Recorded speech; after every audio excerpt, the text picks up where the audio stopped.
আসসালামু আলাইকুম। আমি আজ আপনাদেরকে সর্ষে ইলিশের রেসিপি বানিয়ে দেখাবো খুব সহজ পদ্ধতিতে। তো আপনারা একবার এইরকম ভাবে বানিয়ে দেখবেন, খেতে খুবই টেস্টি হয়। প্রথমে এখানে আমি চলে এসেছি আমার ছাদ বাগানে। তো এখান থেকে আমি কিছু কাঁচা লঙ্কা তুলে নিব। তো ইলিশ মাছটা আজকে আমি কাঁচা লঙ্কা দিয়ে রান্না করব। টাটকা টাটকা কাঁচা লঙ্কা দিয়ে ইলিশ মাছের ঝোল খেতে দারুণ হয়। তো এখান থেকেও আর কটা নিয়ে নিব।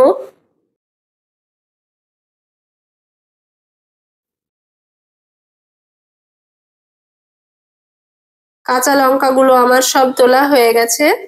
তো এই কটাতেই আমার হয়ে যাবে।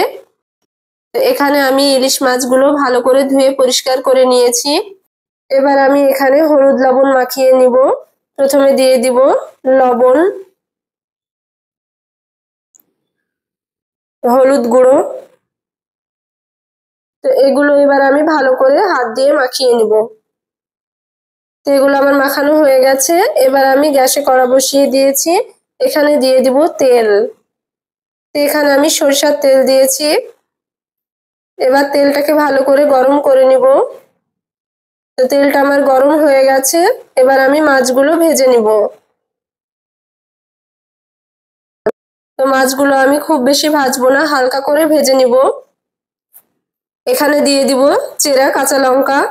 আপনারা চাইলে কাঁচা লঙ্কাটা বেটে মাছের সঙ্গে ভালো করে মাখিয়েও ভেজে নিতে পারেন।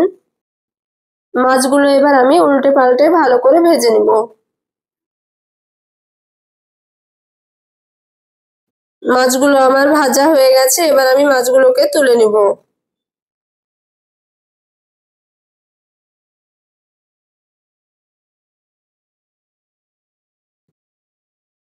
জিরে আর পেঁয়াজ একসঙ্গে বেটে নিয়েছি, সেটা দিয়ে দিব। এখানে আমি 2 চামচ মতো দিয়ে দিব হলুদ গুঁড়ো, চেরা কাঁচা লঙ্কা। এগুলোকে এবার আমি ভালো করে কষে নিব। তো আপনারা চাইলে এখানে টমেটো কুচি দিয়ে দিতে পারেন। তো মশলাটা আমার ভালো করে কষানো হয়ে গেছে। এবার আমি এখানে দিয়ে দিব সরিষা বাটা। তো মশলাটা কষে নেওয়ার পর এটা দিতে হবে, তাহলে টেস্টটা ভালো আসবে। তো এখানে আমি 2 চামচ মতো সরিষা বাটা দিয়েছি। তো এটা মশলার সঙ্গে ভালো করে মিশিয়ে নিব। এটা খুব বেশি ভাজার দরকার নেই, জাস্ট একটু মিশিয়ে নিলেই হবে।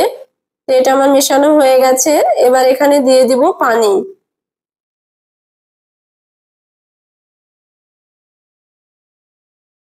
এবার আমি দিয়ে দিব ভেজে রাখা মাছগুলো। এটা ভালো করে মিশিয়ে নিব। আপনারা তো ইলিশ মাছ অনেক রকম ভাবেই রান্না করে খেয়েছেন, একবার এইভাবে রান্না করে দেখুন, এর স্বাদ মুখে লেগে থাকবে। তো রান্নাটা আমার হয়ে গেছে। এবার আমি এটাকে নামিয়ে নিব। তো দেখলেন তো কত সহজে বানিয়ে ফেললাম সর্ষে ইলিশ।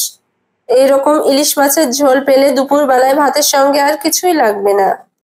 তো ভিডিওটি আপনাদের কেমন লাগলো অবশ্যই কমেন্টে জানাবেন। ভালো লেগে থাকলে একটা শেয়ার করে দিবেন আর চ্যানেলটিকে সাবস্ক্রাইব করে দিবেন।